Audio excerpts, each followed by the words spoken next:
सदगुरु कबीर बीजक साखी प्रकरण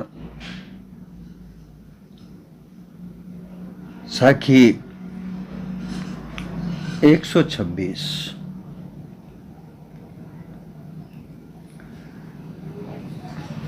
राउर के पिछवारे गावे चारी हुसैन, जीव परा बहु लूट में ना कछु लेन न देन।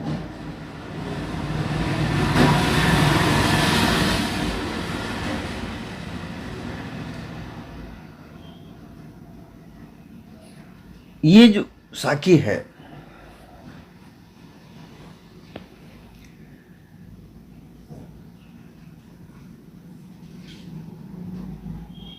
ये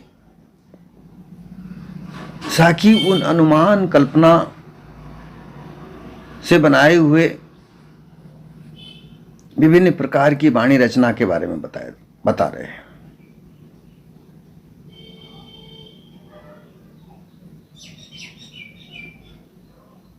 जीव के द्वारा ये चेतन स्वरूप जीव जो मानव देह में है, और इसी देह में रहकर इस देह ने कितने ही प्रकार की अनुमान कल्पना के आधार पर विभिन्न प्रकार की वाणियों की रचना की है। पिछली वाणी में शब्द की बात हुई थी।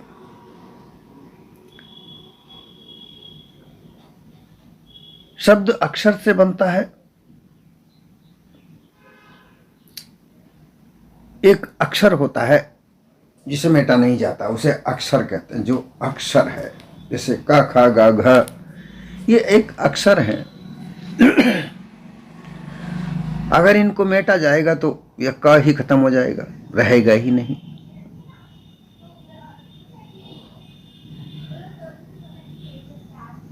जैसे क आगे का पहला प्रथम अक्षर है और उससे बना हुआ कोई और शब्द है, कागज। अगर उसके आगे का अक्षर जो का है इस शब्द में से निकाल दिया जाए, का निकाल दिया जाए तो गज रह जाएगा। अर्थात कागज का अर्थ है कागज, पृष्ठ। आजकल के जमाने में यूं कहें कि भाई जो कागज है उसके ऊपर लिखा जाता है। किताब है वो कागज से बनती है। कोई भी दस्तावेज है वो कागज होता है। महंगे से महंगा, सस्ता से सस्ता कागज होता है। अब अगर उस कागज में से ये कागज जो शब्द बना क, आ की मात्रा ग, ज, ये 3 शब्दों से बनकर कागज बना, अगर इसमें से क हटा दिया जाए तो गज रह जाएगा। गज का मतलब होता है एक नाप, नापने का मायना। कितने गज लंबा है, कितना गज चौड़ा है। अगर बीच का अक्षर निकाल दिया जाए, ग निकाल दिया जाए तो काज हो जाएगा। काज का मतलब कार्य हो जाएगा। विभिन्न प्रकार के कार्यों के आधार पर उसका विचार कर लिया जाएगा। अंतिम शब्द ज हटा दिया जाए तो काग रह जाएगा। जब काग रह जाएगा तो उसका अर्थ और बदल जाएगा। काग कौवे के आधार पर विचार कर लिया जाएगा। इसी प्रकार से इन शब्दों के आधार पर कई कई प्रकार के विचार उत्पन्न होते हैं। उन विचारों को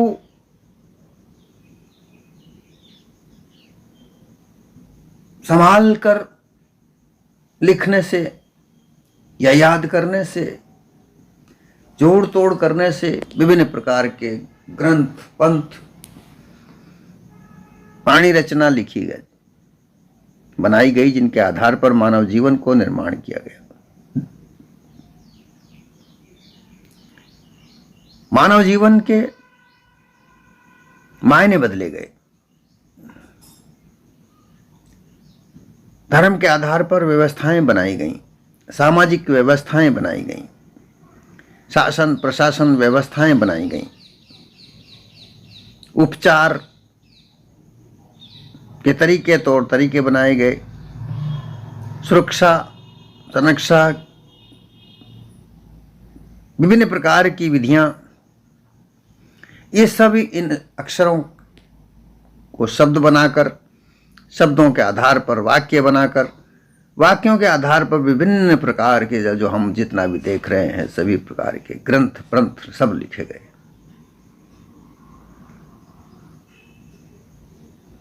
अब लिखने वाला कौन है? इस तन में अगर यह जीव न हो, यह देह में अगर जीव न हो, कौन लिखेगा? कहीं से कोई लिख के थोड़ी आया। जैसा कि पिछली बार हमने ओमकार के बारे में बात की, सोची, कहा जाता है कि ओमकार वह ध्वनि से बना, उस ध्वनि में फिर ओंकार की रचना हुई, फिर उसमें ब्रह्मा विष्णु महेश, अकार उकार मकार, रजोगुण तमोगुण सतोगुण, फिर माया, पता नहीं क्या क्या विभिन्न प्रकार की मान्यताओं को निर्माण करने वाला ये जीव, ये मानव, परंतु फिर इस मान्यताओं को बना करके और इसी में भूल जाए। जो बनाने वाला था उसको तो भूल गए और किसी और अन्य का जिसकी कल्पना की, अनुमान किया, उसी को खड़ा करके, उसी के विभिन्न स्वरूप बना बना करके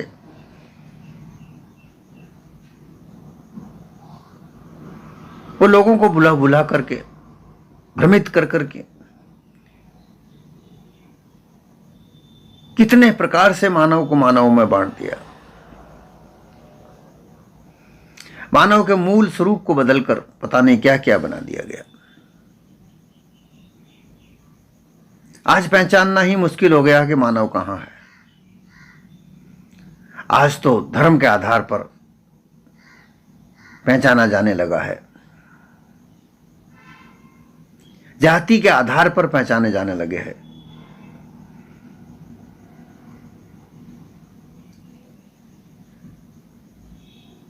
ये चीज जो थी विचारने योग्य थी, सदगुरु कबीर ने इस बात को उजागर करने के लिए यह साखी कही। क्योंकि जो भी लोग अपने आप को धर्म के ठेकेदार मानते हैं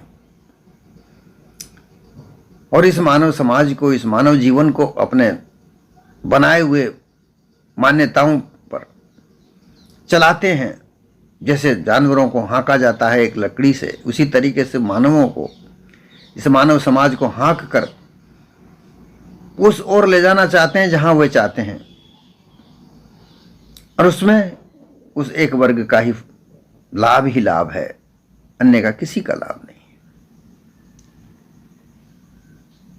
परंतु ये बात समझ में नहीं आ रही,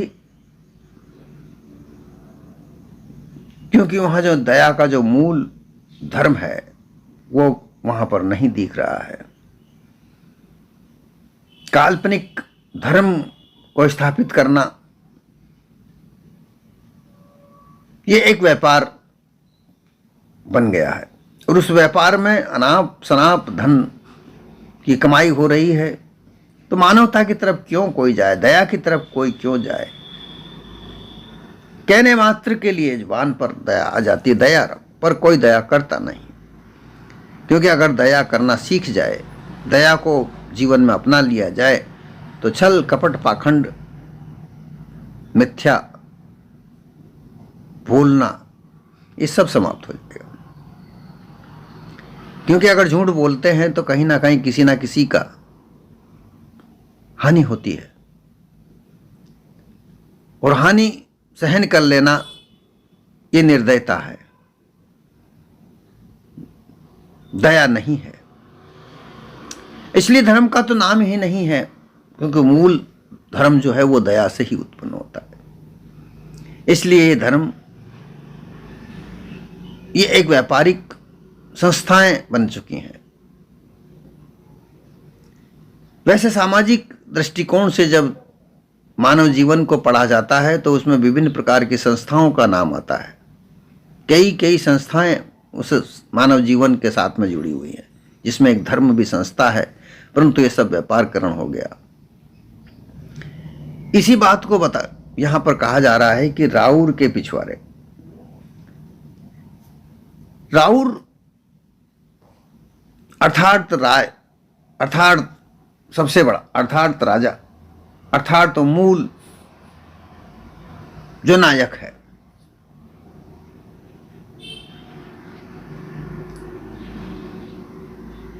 उस नायक को पीछे छोड़ दिया, जिसके बदौलत, जिसके जागृति में ये जितनी भी वार्ताएं लिखी गई, जितनी भी वाणियों का रचना हुई, जो रचना करने वाला है उसको पीछे छोड़ करके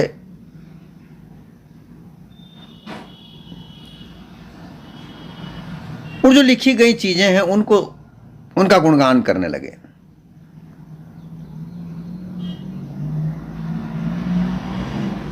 गावे चारऊ वेद, सेन गाए चारऊ सेन। सेन अर्थात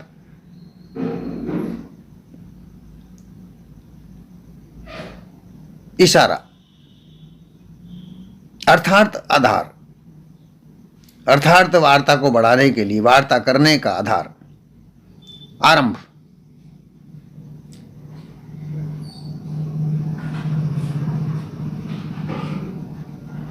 वेदों को प्रमाण माना जाता है। इस ब्राह्मण हैं, ये वेदों को प्रमाण मानते हैं। ये वेद हमारे प्रमाण है।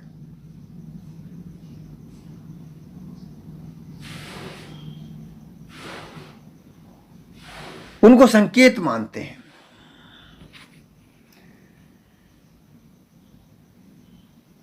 उनको प्रमाणिक ग्रंथ मानते हैं। कोई कहता है उनको वो ईश्वर ने दिए हैं, कोई कहता है ब्रह्मा ने लिखे हैं, कोई कहते हैं कि अग्नि ऋषि, अंगिरा ऋषि, वायु ऋषि,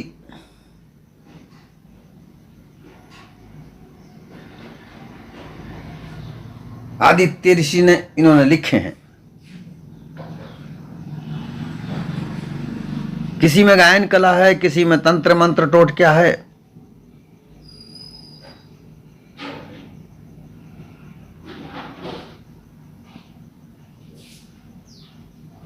किसी में उपासना है, कर्मकांड है,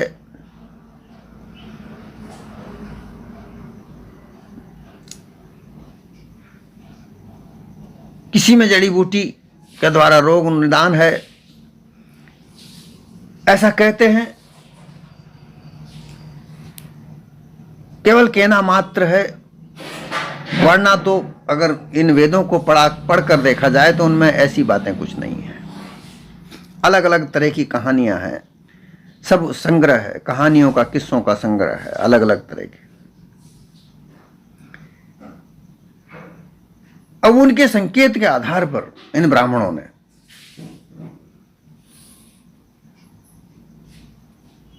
ओंकार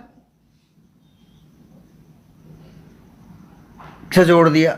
जो ओंकार की बात पिछली साखी में कही, उस ओंकार से उसको जोड़ा और कहने लगे कि भाई ओंकार ब्रह्मा के पीछे की ओर ही कल्पना के संकेत करके वर्णन किया गया है। उसको अवस्थाओं में जोड़ा, जागृत, स्वप्न, सुसुप्ति, तुरिया से। फिर वो कहते हैं कि तुरिया अवस्था अर्धमात्रा सही संकेत ऋग्वेद में किया गया है। स्वप्न अवस्था उकार मात्रा का संकेत यजुर्वेद में किया है। सुषुप्ति अवस्था मकार मात्रा का संकेत अथर्ववेद में किया है और जागृत अवस्था अकार मात्रा का संकेत सामवेद में किया है।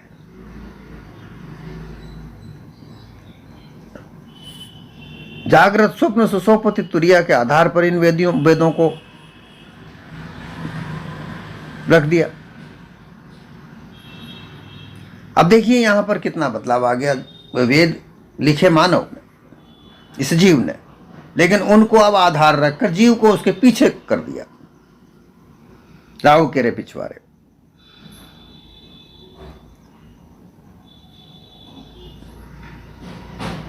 अनुमान का 5वां मात्रा बिंदु बता दिया, जैसा कि ओंकार के 5 मात्राएं बताई गई, उनको आधार पर यहां उनमें वेद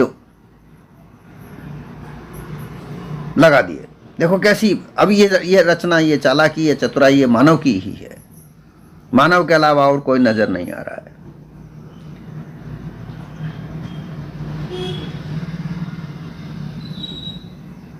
इस प्रकार से सभी गान गाने लगे कि ओंकार सबसे महान है। उसकी महिमा गा गा कर सुन सुनकर प्रसन्न आनंदित होने लगे। उसी भ्रम धोखे में पड़े हुए लोग सब अबोध जीव गुरुवा लोगों के भ्रम धोखे में वाणी कल्पना को सुन सुनकर उन गुरुवा प्रपंची लोगों की लूट में फंसते चले गए। जीव परा बहु लूट में। जो वाणी इस जीव ने ही रचना की, उसी वाणी की लूट में जीव फंसता चला जा रहा, फंसता चला गया।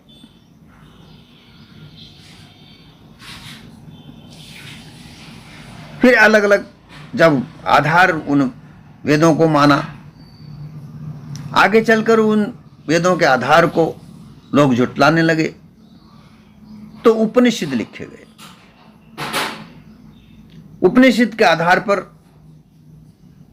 परम अद्वैत अनुष्ठान है, अधिष्ठान है, उसे मानकर भूल गए। उस ब्रह्म को लेकर अनेक प्रकार के मतपंथों का भ्रमजाल फैलाया।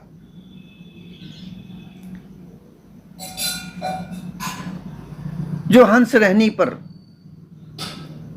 देखिए, मानव जीवन में 3 प्रकार की रहनी की बात आती है। एक हंस रहनी, काग रहनी, बगुला रहनी।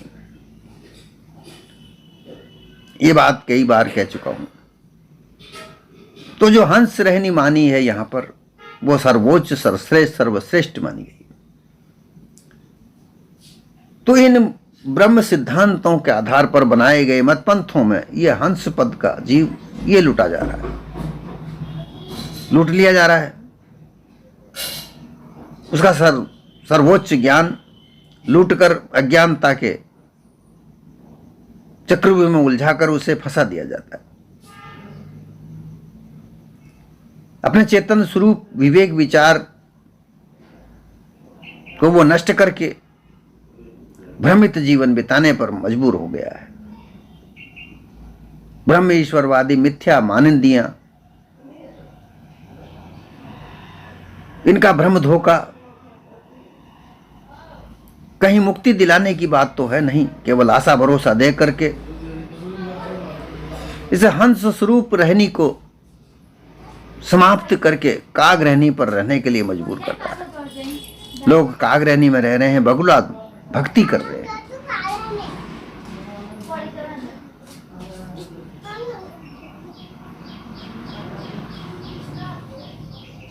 ये बात यहां पर सामने आती है। जो चैतन्य स्वरूप जीव इस देह में रहता है,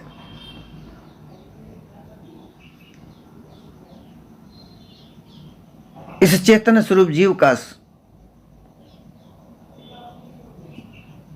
जो आधार है वो अनादि से संबंध है, वो जड़ के साथ है।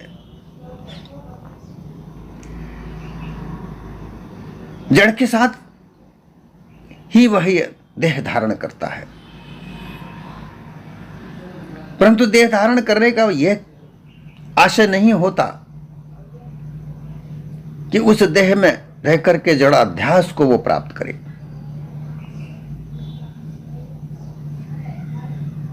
हंस रहनी में रहकर वो जड़ाध्यासी नहीं होता।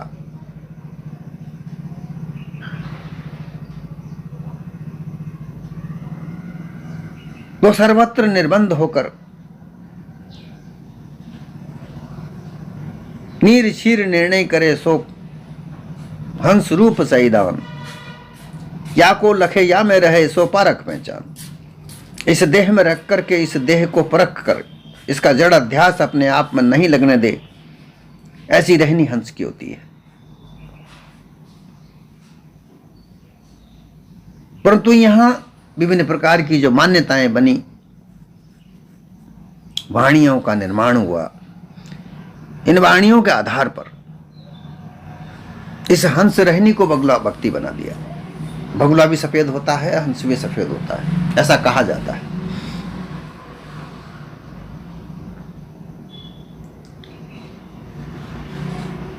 विषय वासनाओं में उलझकर, विषय भोग में उलझकर, क्योंकि विषय जितने भी बनाए माने गए हैं,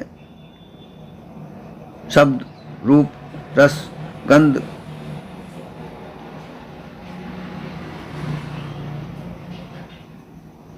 ये सब जड़ अध्यास है, जड़ पदार्थ के हैं। रूप दिखता है तो जड़ का दिखता है, शब्द सुनते हैं तो ये जड़ है। किसी ना किसी पदार्थों के टकराव से शब्द उठते हैं। जो शब्द हम मानते हैं का, ख, ग, घ, ये इस देह के ही मुख से विभिन्न प्रकार की जीभ्या और दांत के टकराने से जो ध्वनियां निकलती हैं वही शब्द हैं। तो ये मुख जड़ है, जड़ पदार्थ से बना हुआ है। देह है तो जड़ है। ये सर्व देह है जिसमें ये रमैया राम विचरण करता है। ये देह तो जड़ है, अर्थात शब्द जड़ है। उसका शब्द के आधार का जो प्रभाव पैदा होता है, उस प्रभाव के आधार पर यह जीव अध्यास को प्राप्त होता है।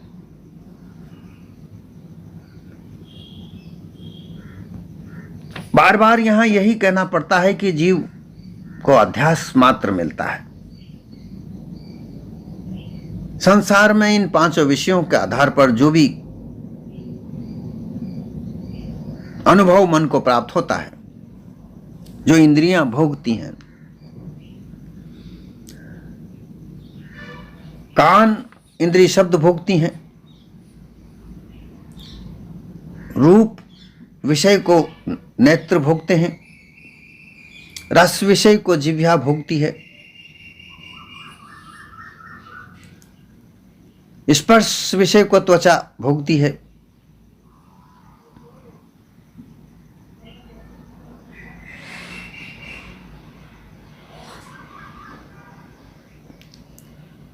ये सब जड़ पदार्थों इंद्रियों के द्वारा इनका भोग का भास जीव तक, मन तक पहुंचता है।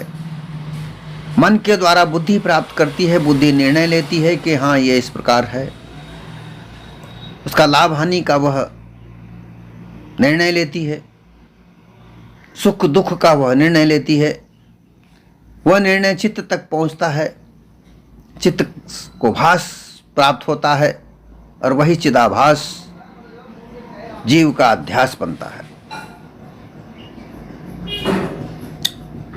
इस प्रकार से वाणियों की रचना के द्वारा इन विषयों का नामांकरण, इनका भोग का अनुभव,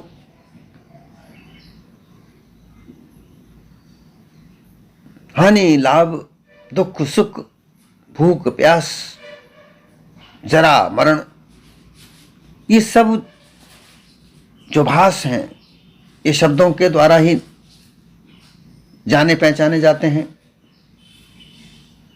अगर शब्द नहीं है तो ये जाने पहचाने नहीं जाते। और शब्द वाणी है, अर्थात इन वाणियों के द्वारा ये समझा जाता है। हानि हुई है या लाभ हुआ है, भूखा है या प्यासा है, जन्म हुआ है या मरण हुआ है, जर्जर है या स्वस्थ है, बीमार है या रोगी है या स्वस्थ है, संपन्न है, गरीब अमीर, धन संपन्न, वैभव संपन्न, ऐश्वर्य दाता, ये सब वाणियों के द्वारा भास हो बनता है।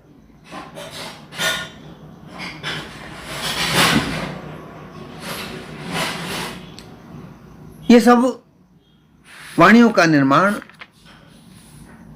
जीव नहीं किया, ये सब मान्यताएं कहलाती हैं और ये मान्यताओं का बनाने वाला जीव ही है। दुख सुख, भव सागर, डूबना तरना, ये सब जो मान्यताएं हैं, ये सब इस जीव के द्वारा, इस जीव की मान्यताएं हैं और ये सब वाणियों की रचनाओं के द्वारा पता चला है, बनाया गया है, ऐसी मान्यताएं बनी गई।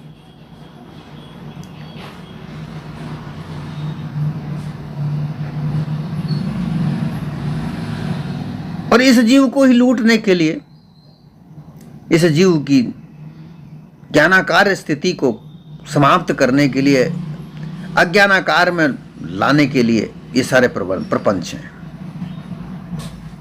क्योंकि एक वर्ग ऐसा है जो अपने आप को ठेकेदार कहता है, वही वर्ग, वह भी जीव ही है। देखिए क्या चालाकी है, जो लूट रहा है वो भी जीव है और जो लूट रहा है वो भी जीव है। विडंबना देखिए कि जो भी कर रहा है वो जीव कर रहा है और इसको आधार बना दिया कि वो कोई ईश्वर है।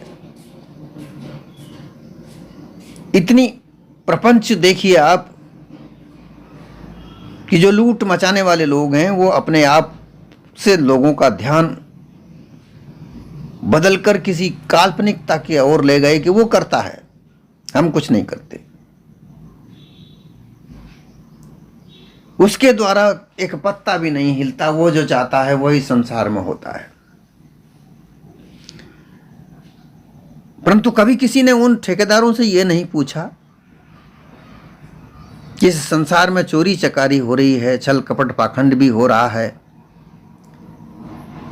व्यभिचार भी हो रहा है, क्या यह भी वह ईश्वर ही करवा रहा है? भाई जब तुम यह कहते हो कि वह ईश्वर के बगैर एक पत्ता भी नहीं हिलता, तो इस संसार में विभिन्न प्रकार के व्यभिचार होते हैं। आज 5 साल की बच्ची के साथ व्यभिचार होता है, निरीह व्यक्तियों को लूटा जाता है, काट दिया जाता है, मार दिया जाता है। अपने उल्लू को सीधा करने के लिए कई लोगों के साथ में कितना कितना पशुआचार किया जाता है। क्या यह भी सब वह ईश्वर ही कर रहा है? करने वाला जो भी कुछ करता है सब ये जीव करता है। क्योंकि ये अपने स्वरूप को भूलकर, तो मायावी स्वरूप में उलझकर, कोई अपने आप को धनपति कहता है, कोई अपने आप को ज्ञानी गुणी कहता है, कोई अपने आप को पंडित सर्वोच्च ऊंचा कहता है, कोई क्षत्रिय कहता है, कोई राजा कहता है, कोई महाराजा कहता है। ऐसी मान्यताओं के आधार पर इस मानव के समाज को विभिन्न प्रकार में बांटने वाला भी मानव है।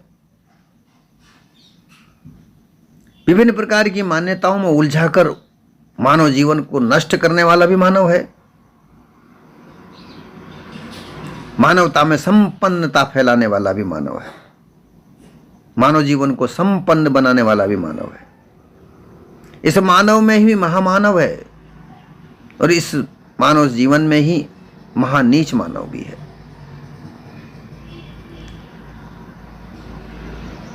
बहुत लूट मचाई जा रही है और इस लूट में कुछ लेना देना नहीं है, ना कछु लेन ना देन। अंत में जब ये देह छूटती है तो चाहे पाप से कमाया हुआ धन हो, चाहे नेक नीति से कमाया हुआ धन हो, वो सब यहाँ का यहीं रह जाता है, कुछ लेना देना नहीं रहता, परंतु विचार नहीं करते।